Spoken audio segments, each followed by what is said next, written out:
been joined at Wealthcon by a man I affectionately call one of the OGs of this movement. He has been around talking about and making an impact both legislatively and programmatically for people probably as long as anybody else in Philadelphia.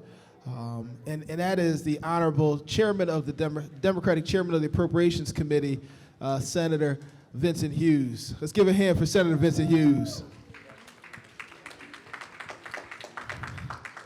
So there are so many things we're going to get into today, from talking about redlining, and there's a settlement around that. I'm going to let him break down what redlining is and what the settlement is, to talking about some of the programs that we have created to help create access, particularly during the pandemic, for folks to build wealth. But let's start with this topic of redlining. People talk about it all the time, Mr. Chairman. Tell us a little bit about what's been going on, and we're glad to have you with us today. Well, thank you, Senator Street. Glad to be here, and glad that the conveners have pulled this together, and that we have a format and a forum to talk about not just the depth of the problem, but to talk about opportunities and solutions, and which way we can go in this process. For those who may be unaware, just a little background. I chair, as a result of the support of my good friend and colleague, my longtime friend and colleague, Senator Sharif Street. I chair the Democratic side of the Senate Appropriations Committee in state government in Pennsylvania. You may be from other states or have friends in other states. It's not necessarily structured the same way. But in the Appropriations Committee in the Senate of Pennsylvania, it's kind of like top of the food chain with respect to negotiation, state budget, state expenditures, state policy, and what have you. As a result of that, just to kind of condense this off, first of all, I'm the first brother to have this position in the history of the Senate of Pennsylvania. All right, let's give a hand for that. And so the state budget is about $90 billion of expenditures, okay? Just so that you understand the context of that. When I stepped into the position— You said 90 billion, right? Billion. I did For not those who say missed it, not million, you said billion. $1 billion, all right? And when I walked into the office to assume the position several years ago, I brought with me 2 African-American attorneys to serve in that office. And it's the first time that office ever had in the history of the Commonwealth of Pennsylvania any African-American professionals in the office to work on how to distribute the state's funding, which should tell you a little bit about the context and the history, and also why certain things are the way they are, usually because they want to keep us away from the information and don't necessarily want to have access to the information, if y'all picking up what I'm putting down, all right? So with that, in the issue of redlining, there's 2 basic pieces I'd like to put out here, Senator Street. One is the small business grant program that we created during the pandemic. The second is the issue of redlining and housing in general. Chairman, break down redlining, because some folks who are newer to this discussion, we talk about it all the time about how to address the problem, but what is the problem with redlining? What is it? So for decades, for generations, for centuries, essentially those in the housing space, from banks especially to other professionals in the housing space, have essentially redlined Black and brown folks out of housing opportunity, out of homeownership opportunities, and greenlined other communities into housing ownership opportunities. And probably the greatest way to build wealth is through home ownership. Probably the greatest way to build generational wealth is through home ownership. And for a number of generations, policies were adopted both on paper, all right, and through practice to essentially redline folks out of home ownership opportunities and greenline folks into home ownership opportunities. And now obviously you know who was left out and you know who was greenlined in, all right? And so that's the principal reason why you see such a huge discrepancy in generational wealth or wealth attainment is largely because of the home ownership situation and because of redlining and everything that goes along with it. One of the things I want y'all to point out, he's talking about the practice, but the actual word redlining, this is some deep stuff y'all probably don't realize. In the 1950s, when they came up with the programs to help folks invest in home ownership, the U.S. government, Department of Housing and Urban Development, actually sat down with banks and in every major city took a red pen and drew a red line around certain neighborhoods that tended to have more black and brown folks, and said, don't lend inside the red line. Mm-hmm. And so the practice had been going on forever, like he's talking about for hundreds of years. But in the after World War II, they actually took a pen and drew red lines on maps. And if you were inside the red line, you didn't get no money. And if you were in the green line, you got the money.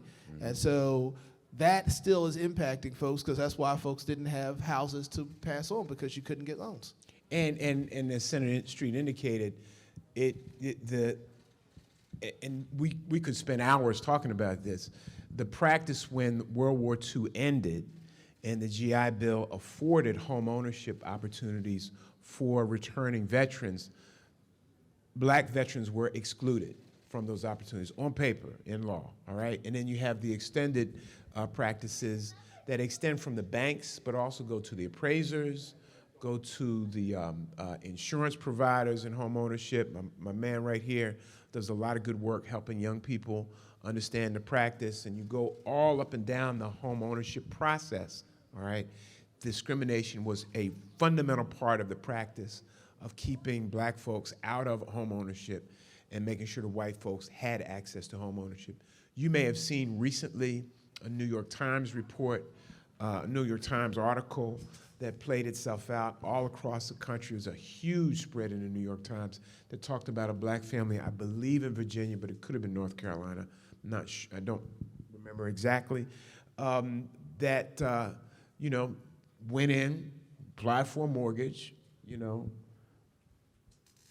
got X, had the white family apply for the mortgage, and the value was probably twice as much. When they changed, they went in, toured the house, toured the whole thing, removed everything that had a reference to black, okay, all right, and had, and the value was twice as much. So those are the kind, and this is 2022.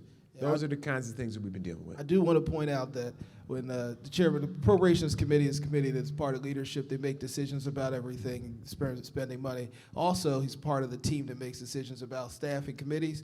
So when it came time from a young brother from North Philly, the guy became a senator, and he said, we're looking for somebody to chair the Banking and Insurance Committee. Thanks in part to my OG here.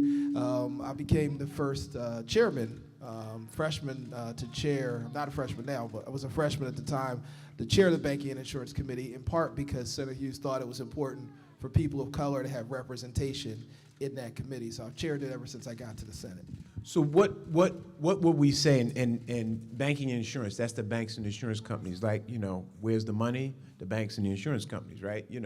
So wanted him there, his expertise, his knowledge to facilitate the conversations that we're trying to deal with in Harrisburg to break down systemic practices that are in existence that deny wealth creation opportunities to black and brown communities. So, couple things to pay attention to. Let's talk about the redlining piece specifically. Good reporting for those who may be journalists or may be interested in that space. Good reporting can yield good public policy. I believe it was 2018 or 2017. The Reveal report did an exhaustive analysis all over the country around the issue of redlining.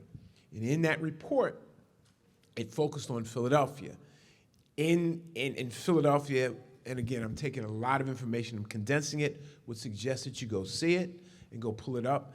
It's found that Philadelphia was the most discriminatory place in the country with respect to redlining. Well, now we're not anymore. Now it's Pittsburgh. Well, there you go. Still in Pennsylvania. It's still in Pennsylvania. All right, now which ain't good. Now we're number 2. Right? Pittsburgh's number 1. So as a result of that report, and this is where advocacy in the legislative process has an impact in this. This is not just a process that needs to be pursued just by private sector.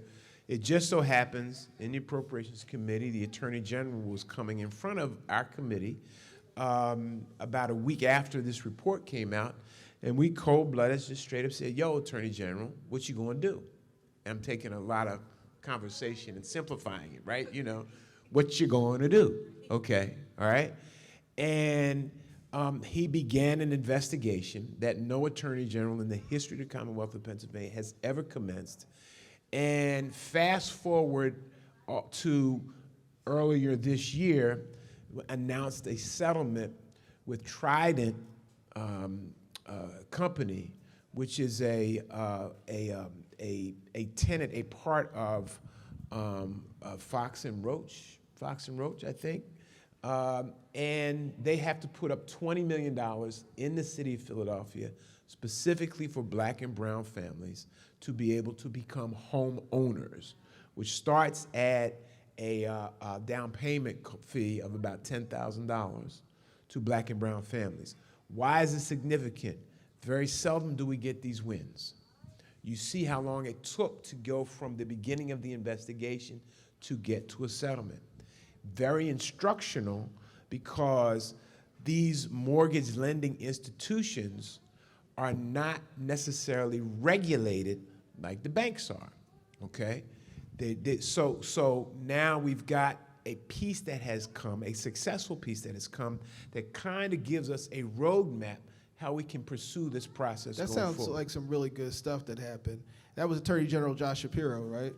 Yes, absolutely. Just point that out. Yeah, Attorney General Josh Shapiro. There is an election on November 8th. You just need to be mindful of your vote matters, okay? Your vote matters, because this is a nonprofit public service entity that we're involved in. Yeah. And we can't say who to vote for, but your vote does matter, all right? I'll just say it that way. Yeah, I wasn't really talking about the election. I was just pointing out the fact that Josh Shapiro helped get $20 million for black folk to get homes. Right. And so there you go. Make it plain, all right? So that's important. I think in the past couple of years, the city of Philadelphia has settled with Wells Fargo Bank in a similar situation, all right? And so cities around the country and entities around the country are entering these processes, forcing levels of settlement to try to get folks to the table to deal with this issue. And hugely important, and we need to monitor this. We cannot let that we cannot allow it to be, well, that's a conversation those folks are having over there, okay? I'm not a part of that. That's crazy. You're fundamentally a part of that. Where do you put your money? Do you put your money in Wells Fargo? Do you put your money in banks that discriminate? Okay, you need to ask that question, all right? So you cannot divorce yourself from that. Similarly situated, why does advocacy work? Why does who you elect in public office work? Well, this past cycle, in the state budget in Harrisburg, we increased the funding for state money going to housing. We focus a lot on housing because housing is fundamental to wealth building, all right? 18 months ago, the state of Pennsylvania was spending $55 million in housing. As a result of the budget agreement we had in Harrisburg, that Senator Street supported me and backed my play while we were negotiating the budget, we took that money from $55 million to $430 million, okay? $430 million for housing. $55 million then to $430 million now to do things that yep. Thank you, Governor Wolf, for supporting our play. Leader Joanna McClinton for supporting our play while we did the budget negotiations. Thank you, Senator Street, for backing my play, making sure that we didn't leave the table without getting something significant in that space. So we're dealing with finishing up projects that have been on the books, getting them done for affordable workforce housing and low-income housing. We're dealing with fixing up grandmom's house and grandpop's house, who may need a new roof, or may need a new heating system, may need something along that line, and something called the Whole Home Repairs Program, something that we've supported under something that Senator Nikhil Saval has championed on, all right? First time ever. We're dealing with preservation and how many units are coming off the books. You may be familiar with this issue about UC Townhomes over in West Philadelphia. There's 12,000 of those units that are on the play to come off the books over the next 5 to 7 years, just in Philadelphia alone. We're dealing with how we can preserve those units to make sure that folks can have more affordable, and again, workforce and affordable, and we're supporting in a greater way more initiatives to deal with the issue of home ownership. So, all right? Chairman, this stuff with housing is really exciting, and we could talk about it all day. Forever. Now, there were some other things. So there are a lot of small black business people in the House that are talking about wealth. And there was a problem with the banks and the PPP loans because 95% of black and brown businesses didn't get any. Did we do anything in the Pennsylvania? I know we did. We just want to tell you about what we did around. It's the setup question. Did we do any? Tell us what we did in Pennsylvania to address the issue. Did we do anything? Well, Senator Street, it just so happens we did. All right. So, but it's important, and it's important for a lot of reasons. First, substantively, we created in Pennsylvania.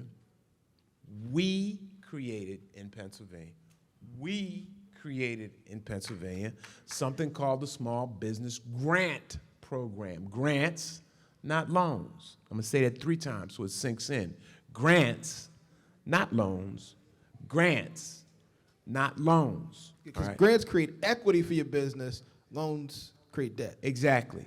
And these were targeted to neighborhood-based mom and pop shops, mom and pop businesses. Well, Senator, what you talking about? Not that I've been to a barber shop in a long time, as you can tell, all right? But, all right, stop it. The barber shops, the beauty salons. Now, I know a whole lot about beauty salons because of my wife, all right? The beauty salons, the barber shops, the neighborhood guy fixing your tires and fixing your cars and what have you, those kinds of small 1, 2, 3, 4, 5, 6, 7, 8, 9 person operations with no real significant history of on the books banking practices, okay? But know how to run a business, know how for it to be successful. We put in about $275 million all across Pennsylvania to go to grants, not loans. We created a provision for historically disadvantaged businesses. And so that percentage total is about 2% all across Pennsylvania. 2% of all of this category of businesses are black and brown, all right? However, this is the work that we did because of advocacy and because of listening. And I got to pull up the numbers here. 8,258 historically disadvantaged businesses got a grant, okay? As opposed to Main Street businesses, they received 6,272 Main Street businesses got a grant. So look at that percentage. You understand what I'm saying? Sounds like more than half. Yes, look at that percentage. Even though we're only 2% of the total in terms of this program, and advocacy and structure and design and networking and connecting with folks, well over 50, probably 55% of all the money went to black and brown businesses all across Pennsylvania as grants, not loans. And Senator Street set it up in the beginning because the PPP loan and whatever they was calling that kind of stuff historically did not find itself to these small businesses because they were not positioned to receive this kind of support. I must say this. I think the other Vince has got something to say. Well, let me say, I got to say this. Get this point out. Got to say this. The platform that we utilize to distribute the funds is a business called Lendistry, all right? Which is a black-owned business in the space of distributing all kinds of supports for small businesses all across the country. They do business in Pennsylvania, they do business in New York, they do business in California, they're doing business all across the nation.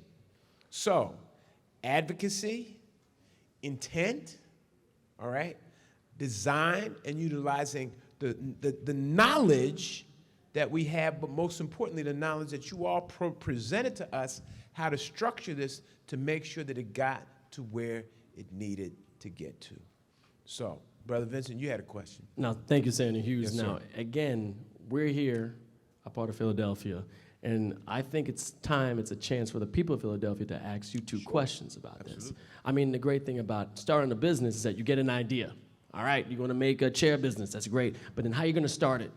How are you gonna get those grants? How are you gonna get them loans? How are you gonna get that funding so you can do investment? So I'm actually gonna open the floor because we hear all in movies and online saying, oh, we don't talk to our senators and our politicians. Well, now you have a chance. So I'm giving an open floor. Does anyone have a question for these two senators that are on the stage right now? Oh, okay, we're gonna go this one and that one, okay? So for the grants that you were offering for small business owners, where would you apply for these grants at? Like, how do a small business find out about these grants? Well, the small business grant program has pretty much wrapped itself up, okay, because it was pretty much pandemic driven. However, what we have established is a platform and a proven platform, all right, that if we fund it, that we know can get to where it needs to get to. And that'll be a function of when after November 8th, there'll be a new governor, all right? Hopefully we make a smart decision, all right? And then we work collectively to say, new governor, we need this program refunded, all right? More funds put in. It was funded through the community development. You applied through the community development financial institutions, CDFIs, and in North Philly, the closest one is Beach Enterplex, which is literally you could walk there. It's right down the street at 15th and Cecil B. Moore, and so that's the closest one. And if you're in West Philly, it was the West Philadelphia Partnership, right? The Enterprise Center and the West Philadelphia Partnership were two other ones, and there are others, but those are some that folks are in this audience are likely to be familiar with. But Beach is right down the street. Folks are very familiar with the Enterprise Center at 45th and Market and the West Philadelphia Partnership over on Parkside Avenue. So those are places, when the money comes up next time, apply. And one of the things we'll point out is, in this program, 55% of black and brown businesses got funded, but you got to apply, because if you don't apply, you don't get the money. And now we have a young entrepreneur here, has another question. Hello, my name is Jada McClam. Good afternoon. So she actually asked the question I was going to ask, but what other funding programs do you guys have for upcoming businesses? Well, that's probably why you're here today, to stop at every one of the tables and find out what's out there. What I would suggest, there's certain websites and certain organizations that you can network with. Probably one of the best platforms, Senator Street just mentioned it, is the CDFI network all across Pennsylvania, because they're very well structured for smaller businesses, as opposed to the traditional Chamber of Commerce type organizations, which are scaled up for a little bit larger ones, all right? But many of the people here, you call Senator Street's office, call my office, go to call our office, go to our websites, right? Technology, right?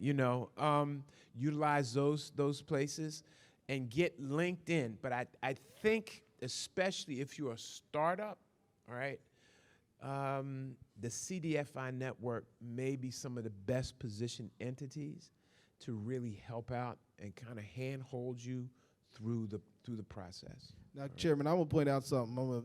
This young lady, although only 21, is not a startup. She's in business for 5 years. You know her. I don't know her. I'm just pointing out, she started at 16 years old. And what'd she do? She started a jewelry store. She then was renting space, actually bought her own building, owns a building, has a storefront, 5 years in business. Most businesses don't last 5 years. At 21 years old, she has a business 5 years. She was actually on. I think I just got set up. She made it on Action News. Right, Action News. But yeah, let's give a hand for her. Congratulations. At 21 years old, 5 years in business. But the reverse is. So she's exciting. Right. But you're doing it. What I will point out, if you reach out to our office for we can help connect you to the CFIs. You can either talk to Aisha Richardson if you're in the 3rd District, who handles economic affairs and community development, or Ms. Rona Austin, who spent years working at the Philadelphia Corporation.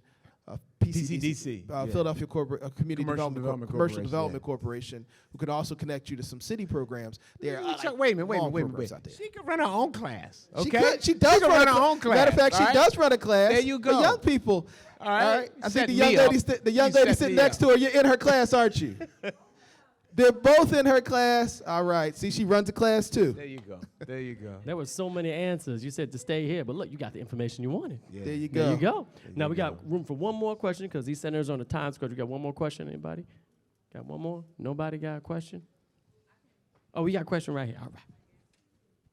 It's very simple, but like, what are some, I guess, advice that you would give a young entrepreneur? Something very specific to keep them going, anything like that? I would say go talk to Miss McLean because she's doing it. Persistence, persevere. All right, it's unfortunately the numbers are the numbers, right? Most startups fail, at a very high level. That's okay. I think it's about persistence. I think it is about making sure that you're open, all right, and that you're listening as much as talking, or maybe listening more than talking, researching more than talking, networking more than talking. And I know that's hard because you're trying to run a business, all right? But really, especially as a startup, you have to be true to your mission, but you also have to have an open mind to see what else is out there and what else is going on so that you can learn and pick up and figure out if I have to navigate something different, then I go this way. If I have to try something over here, I go that way.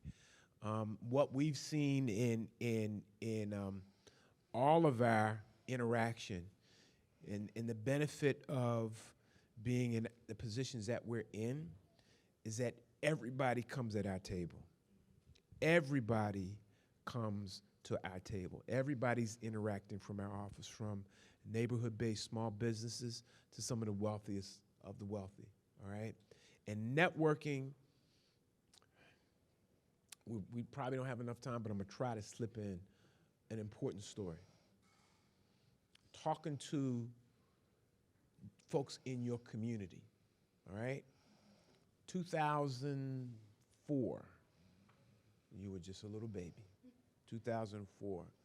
In Pennsylvania, a new industry was being created.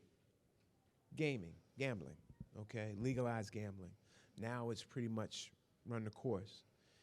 And the question that I was asking myself at that time, you may have been on staff at that point. I was on staff. Okay, was the basic question: where's the equity? Where's black folks? And I'll never forget the moment. I had a Black Enterprise magazine sitting on my table in Harrisburg, all right? This is when magazines were real, right, They weren't digital.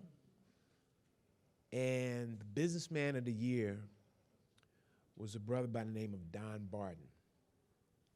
He was the only black man to solely own several casinos all across the country.